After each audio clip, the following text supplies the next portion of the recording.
Shalom, kebenaran hari ini, tanggal 6 September 2023, bertema Petualangan Hidup yang Hebat. Sampai saat ini, banyak orang yang merasa tidak punya kesempatan besar untuk memiliki petualangan hidup yang hebat.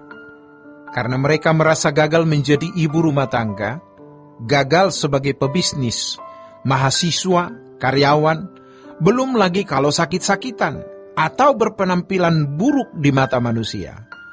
Apalagi kalau mereka melewati tahun-tahun di mana mereka direndahkan dan mendapat level yang buruk dari keluarga dan orang lain.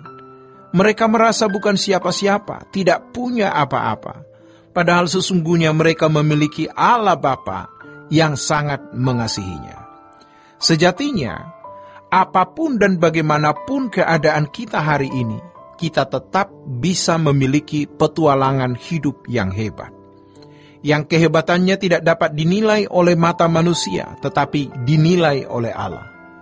Petualangan hidup yang hebat itu adalah petualangan hidup orang yang dinikmati oleh Sang Pemilik kehidupan, yaitu Allah. Kita akan dilestarikan di keabadian. Makhluk manusia seperti kita yang memiliki kehidupan yang berjalan dengan Tuhan, dinikmati Tuhan, dan akan terus dilanjutkan di kekekalan. Jadi, ayo kita mulai hari ini dengan semangat hidup yang baru, karena kita masih memiliki kesempatan hidup yang hebat, kesempatan hidup untuk membangun kehidupan yang sangat berkualitas. Waktu adalah anugerah.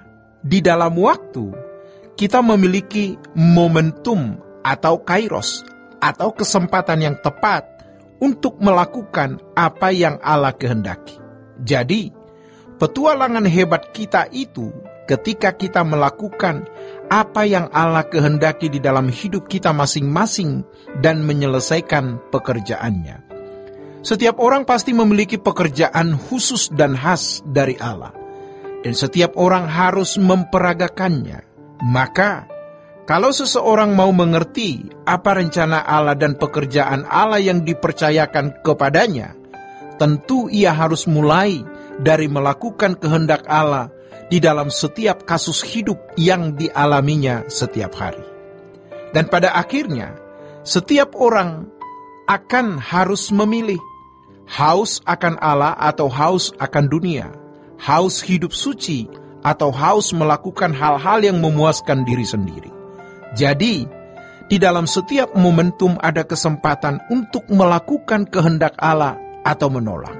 Namun, kalau kita memandang Tuhan, maka kita melihat apa yang dapat kita lakukan untuk menyenangkan hati Tuhan. Dari hal ini, kita mengalami proses kepenuhan Allah. Kebiasaan hidup melakukan kehendak Bapa itu membuat kita menjadi berkodrat ilahi. Dalam istilah Yunaninya, Theos. Dan Yesus, Tuhan kita, telah berhasil mencapai itu. Maka, dia menjadi pokok keselamatan atau aitios, penggubah, komposer, atau penyebab suatu keadaan. Jadi, keselamatan yang dikerjakan Yesus pada intinya itu untuk mengubah kita. Tentu yang mulia Tuhan kita Yesus Kristus harus menjadi modelnya. Maka jangan kita mendengar fitnah dari iblis yang berkata, kamu tidak berguna, kamu tidak berharga, Allah melupakan kamu. Jangan didengar. Yang benar adalah kita berharga dan Allah mengasihi kita. Kita masih punya kesempatan untuk menjadi orang hebat di hadapan Allah.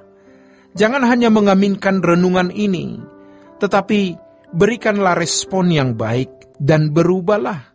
Namun hal ini tergantung dari niat kita. Jangan terjebak dalam apa yang disebut pasivitas, pasif. Kita harus membuat diri kita itu hidup aktif, yang kita arahkan kepada perkara-perkara rohani, aktif. Ingat perkataan Tuhan Yesus di Injil Matius pasal 5 ayat 20.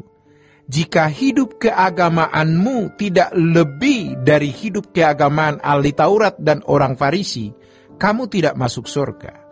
Pernyataan Tuhan Yesus ini sebenarnya memuat panggilan agar kita memiliki hidup yang luar biasa, lebih dari ahli Taurat dan orang Farisi, lebih dari tokoh-tokoh agama samawi. Maka jangan padamkan suara Tuhan ini.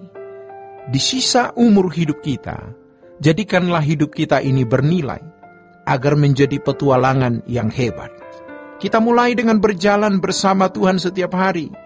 Tidak ada kehidupan yang lebih bernilai dari kehidupan yang berjalan dengan Tuhan.